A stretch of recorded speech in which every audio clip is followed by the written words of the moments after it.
Kalama TV mu nnyumba gy'omukolera oluusi musangayo bannammwe abakolerayo oba oluusi n'obeera nga bwe bakuleeta osangawo oli abaagenda okugenda. Mu bantu bano abakyasinze obuzibu bwe mulina okwegendereza Abafiripayini abo bakadaama bangi abavuddeyo ne baboogerako nti bayina embeera zaabwe ezitategeerekeka bakadaama naye ate basosola bakadaama bannaabwe abaddugavu.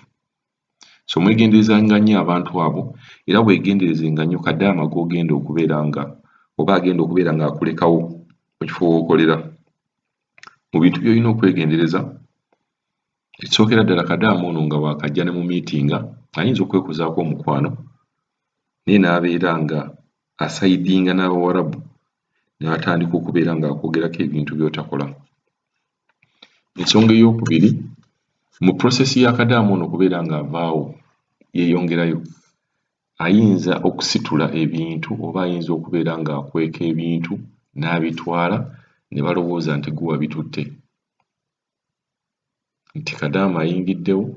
n'ajja n'atwala ebintu n'akozesa omukisa ogwo okutwala ebintu lwakubozze. Bwe kigwa ku bantu abakola mu nnyumba ababiri bw'oyingirawo babboosi ne babeera nga balaba nti ggwe asinga oli okukola yo naye egenda kubeera mpalana lwa nsonga ojja kubeera ng'oggyeewo obwagazi bw'abadde nabo eri babboosi be. Kitegeeza agenda kubeera ng'akola ebintu ebiraga nti ggwe toli muntu mulungi. Ne mbeera ya kukola mirimu era abantu be musanzeewo oba bakadaama be musanzeewo ayinza n'okubeera ng'ate yeefuula nga ye boosi n'abeera ng'akulaga by'olina okukola ddala ebintu ebikaloba ddala eby'okusitula kwoza makapeti kusitula makapeti yambusa bintu mu madaala komawo ye n'asigala ku bintu nga okufumba emmere oba n'ebintu by'okubeera nga alongoosalongoosaako obuntu obutonotono. So mwegenderezenga nnyo bakadaama be musanga mu nnyumba oba kadaama akulekawo mu nnyumba eyo. Emboozi gye ngenda obaleetera olwaleero waliwo kadaama eyajja mu famire y'Omunnayuganda ng'abeerawo nga baliwo bombi naye bwe yali agenda ate n'abba ebintu. Ebintu ebyo bye yabba bwe yatuuse eri ne babikwata yagambye nti kadaama ono Munnayuganda ye yabimuwa n'amugamba bibye ng'ate ebintu bye yatwala bye buntuntu obwa bulijjo nga mwe muli ne shampo. Kadaama ono alabika tebamugulira sabbuuni. Bwe yatuuse eno n'agamba nti nno kaakole ki kaabibbe mulimu n'ebintu ebirala bye yabbye kankube kadaama ono akunyumize kyazze kitya naye nga mubeere nga beegendereza nnyo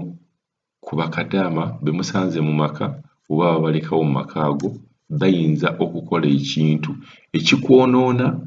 eri babboosi bo b'obadde nabo ebbanga oba b'ogenda okubeera nabo. So mubeere beegendereza. Katuwulire ekintu kino kyazze kitya. Halo nyabo. Kadaama TV gyebaliko kasobere nti oli bulungi bali kuyita mu Christmas yankwagaliza omwaka omulungi ogw'essanyu. Mukulu Kadaama TV naye tulina bannaffe be tukola nabo nga abamu si balungi naddala abaana abo abeeru abo Abafiripayini abo ezo kale enjeru ezo balina emitima emibi. Ojja otya okukyala ewa munno n'obba ebintu bw'otuuka ewammwe bwe baba babikukutte nabyo n'ogamba mbu nze nabikuwadde. Bannange kinnumye mpulira obusungu essaawa zino era singa abadde waali simanyi nti naalisigadde kye kimu okitegeera mpulira obusungu era mukama wange mugambe ne mugamba ndi munyiivu lwaki ampaayiriza ne mbagamba muyina kamera mu nnyumba zibagasa ki gijjeeyo tunuulire olunaku lumu olwajjo kiki ekyabaddewo yabipaakinze atya nga nze sinze mbimuwadde ne mbagamba sinnamuwa ku kintu yabbye shampo w'omukazi batuuse baabwe ne bamukwata naye okiwulira n'ateeramu n'ebikopo nno si nsonga bbe bisobola okutta naye yabbye shampo w'abandi.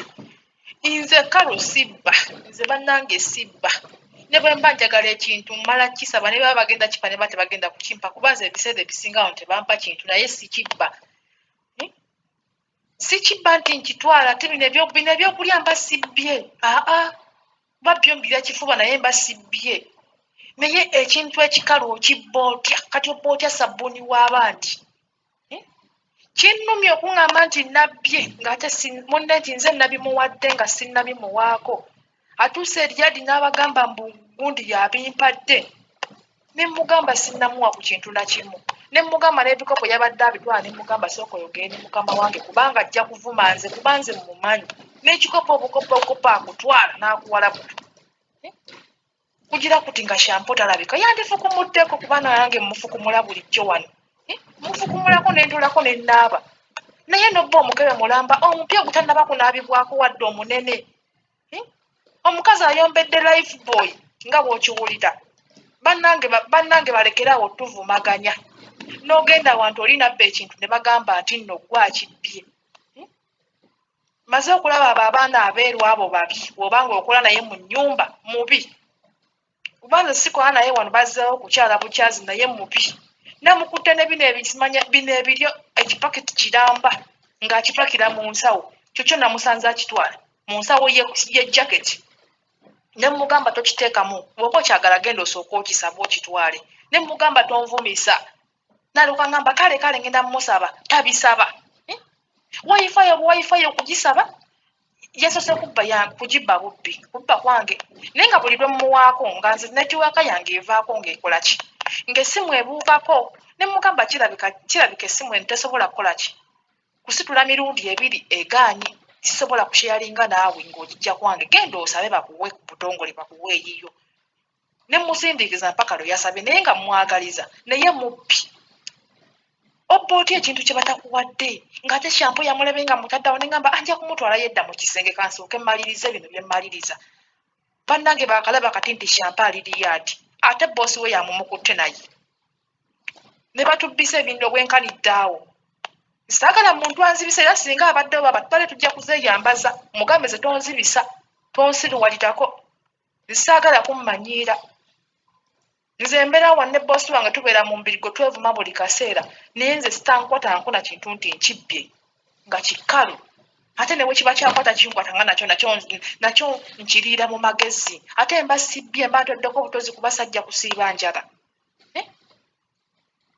omukazi mulwadde azze wano bwasame n'ayasama n'ajula ogw'okugira era bba wamugambe kiki ekibatta ne munnyo ne mugamba sinnaba kumuwa kintu kyonna ne mugamba n'ekikopo yabadde akisaba ne mugamba nedda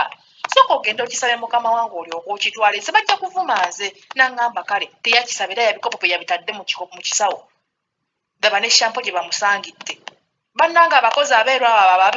abamu abamusi bonna naye abamu babbi balekerawo otubba balekerawo otuvumisiza fe abannayuganda tetuli babbi ate naffe era mulimu ndowooza abbi naye nze simanyi naye fe balekerawo otubbisa nobba ekintu n'owayiriza munno mbugundi yakimpadde mbagambye ekirungi mu nju mulimu kamera mufuneyo olunaku lumu mugijjeyo mukobere olunaku lumu lwokka olwabaddewo nga mpakinga ebintu bwe muba mulaba nti nze nabimukwasiza mu ngalo nga nabimuwadde wama mukulu Kadama TV oba yatuweereza tukwagala nnyo